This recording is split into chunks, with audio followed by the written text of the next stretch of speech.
Bonjour, bonjour. Je reviens ce matin pour vous faire à nouveau une adresse. Je suis Madame Coulibaly Aïchata, je suis médiateur professionnel, je suis médiateur interne. Je suis également coach d'accompagnement des travailleurs de mon entreprise. À cet effet, j'ai décidé de m'adresser à vous, les machinistes, encore les machinistes cette fois-ci, parce que la semaine dernière, en début de cette semaine même, j'ai regardé une émission de la télévision nationale où on a parlé de la Sotra, de la grande Sotra. La Sotra nourricière, la Sotra notre Sutra. J'ai entendu parler et j'ai eu de mauvais échos de la Sotra à partir de la télévision ivoirienne. Cela m'a interpellé et j'ai décidé de vous faire une autre vidéo à vous, mes enfants, à vous, chers travailleurs machinistes de la... Vous qui avez choisi ce noble métier de transporter les autres.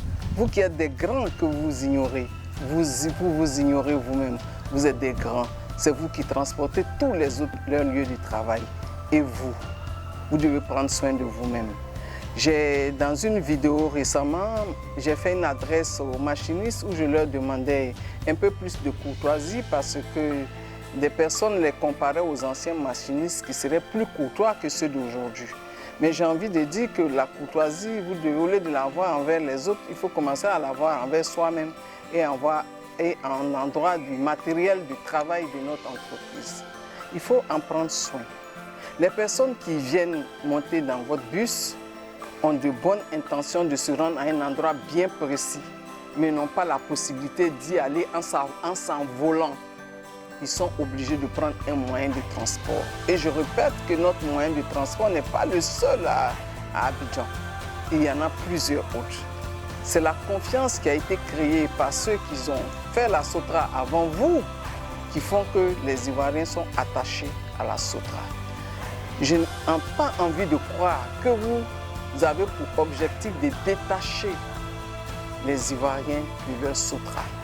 L'amour qu'ils ont de la Sotra, l'amour qu'ils ont pour la Sotra est si grand que c'est naturellement qu'ils attendent à nos arrêts, même quand les bus se faisaient rares à l'époque.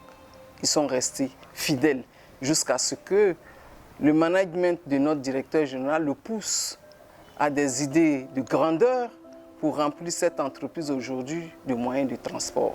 L'État de Côte d'Ivoire l'a accompagné. Non seulement l'État avait l'objectif de remplir sa mission, de mettre à notre disposition des bus, parce que c'est ça le contrat, mais en plus, l'État de Côte d'Ivoire avait l'intention de vous trouver du boulot, de réduire la pauvreté, de penser à votre grandeur. L'État de Côte d'Ivoire avait envie de vous sortir de votre léthargie, avait l'intention de vous sortir de vos difficultés, pour vous offrir un emploi qui nourrisse vos familles et réduire ainsi la pauvreté dans notre pays. Mais le commentaire que j'ai entendu des journalistes, ils sont allés jusqu'à dire que ce moyen noble de transport serait devenu, j'ai peur de dire même le mot, mais je suis obligé de le partager avec vous, un instrument de la mort. C'est ce qu'a dit le journaliste. J'ai tremblé dans mon fauteuil quand j'écoutais ce discours, de l'image qu'on venait de donner à mon entreprise. Mais d'où vient cette image ? Qui a donné cette image? Ce sont les personnes qui font notre entreprise. C'est vous qui faites l'entreprise.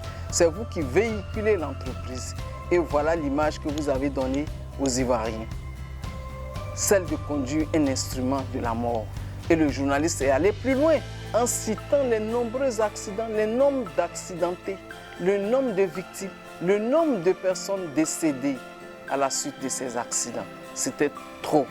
Et j'ai envie de vous dire, chers travailleurs, vous avez la possibilité de changer cette donnée.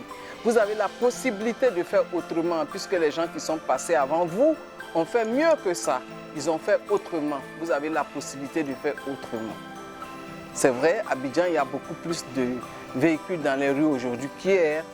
Donc cela nécessite plus d'attention de votre part, plus de considération aussi des autres, parce que Lozère dit bien qu'il vaut mieux consacrer, il vaut mieux perdre une minute de son temps pour laisser l'autre passer que de perdre toute sa vie ou la vie des autres en une minute.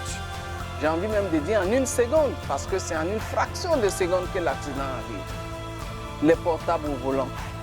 Tous les Ivoiriens disent que les chauffeurs de bus d'aujourd'hui ressemblent aux chauffeurs de Woro et aux chauffeurs du Baka.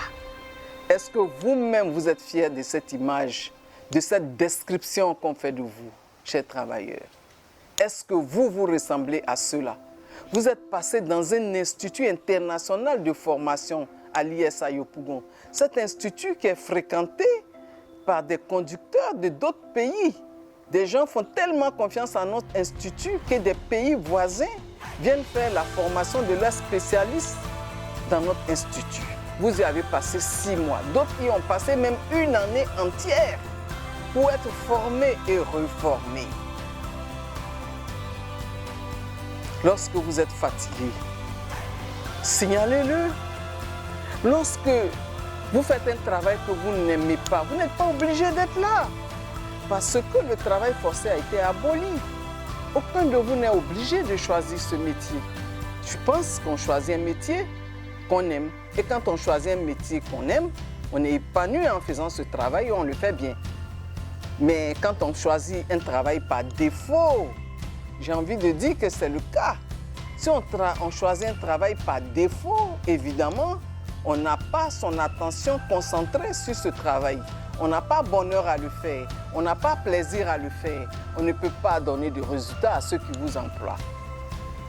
Il n'est pas trop tard. Ceux qui ont envie de faire autre chose parmi vous peuvent encore chercher à se former. Et c'est légitime. Un machiniste peut devenir un directeur s'il veut bien. Il peut devenir créateur d'entreprise. Il peut changer de profession. Si celui qu'il fait ne lui plaît plus, il peut partir et céder la place à un autre. Que d'y rester et puis prendre le risque d'y perdre même sa vie. Parce que ce n'est pas seulement que les clients qui meurent lorsqu'il y a les accidents. On a aussi vu des machinistes devenir des handicapés, à vie ou partielle, eux-mêmes. Alors donc, ne prenez pas des risques de faire le métier que vous n'aimez pas. On ne fait pas un métier par défaut, on fait un métier par bonheur. On fait un métier parce qu'on l'a choisi. Vous êtes tous venus par concours, donc vous avez choisi de concourir. Vous avez choisi d'être là. Si à l'expérience ce travail ne vous plaît plus, franchement, je pense qu'il n'y a pas à rester et continuer de détruire la belle image qui a été construite par vos pères, par vos frères, par les dirigeants actuels de cette entreprise qui ont fait tant d'efforts, tant de sacrifices pour faire une place pour vous. Et cette place, je vous en prie, portez-la dans vos mains. En attendant de trouver quelque chose de mieux, ne jouez pas avec la balle qui est dans votre main. Même si vous devez jouer, marquez des buts. Marquer des buts, c'est prendre son bus en bon état de marche, terminer son service sans accident, sans incident et revenir le garer. C'est ça, marquer des buts, quand on est machiniste. Chers machinistes, je n'ai pas l'intention de vous condamner, je n'ai pas l'intention de vous juger. J'ai juste l'intention de partager avec vous mon expérience parce que moi aussi j'ai aujourd'hui 21 ans de service dans l'entreprise et j'ai vu des machinistes perdre leur emploi à la suite d'accidents alors que c'est avec ce salaire qu'ils devaient aussi nourrir leur famille, leurs enfants, scolariser également leurs enfants et se créer un avenir. À la suite d'accidents où la responsabilité était engagée, des travailleurs ont dû perdre leur emploi, sont devenus des handicapés chômeurs, sont devenus des chômeurs tout court. Et ils n'ont plus jamais trouvé du travail parce que souvent cela peut arriver lorsque vous avez 40 ou 50 ans et il est impossible de postuler ailleurs.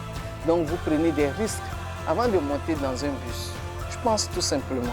Et tous les jours, je vous le dis dans les sensibilisations, dans les dialogues directs. Il faut vous confier au créateur. La machine que vous allez conduire, il y a au moins 200, 500 ou 600 personnes qui vont monter dans votre machine tous les jours. Vous ne pouvez pas rentrer dans une machine comme celle-là sans inviter Dieu. Vous pouvez l'inviter à vous aider à conduire ce véhicule-là à bon port. Je vous assure qu'il sera votre voisin direct. C'est lui qui va tenir le volant. Il va vous accompagner jusqu'à bonne destination. Voilà le message pour vous ce matin. Moi, j'ai beaucoup d'amour pour vous. Je vous aime et j'ai envie de rester longtemps en votre compagnie. Et j'ai envie de vous voir en bonne santé. Je ne veux pas d'agents handicapés dans mon entreprise et je ne veux pas de collaborateurs qui handicapent également les autres. Vous êtes là devant ces machines pour apporter le bonheur aux autres et retourner à la maison avec le bonheur et le salaire à la fin du mois pour nourrir vos familles. Je vous remercie de m'avoir écouté.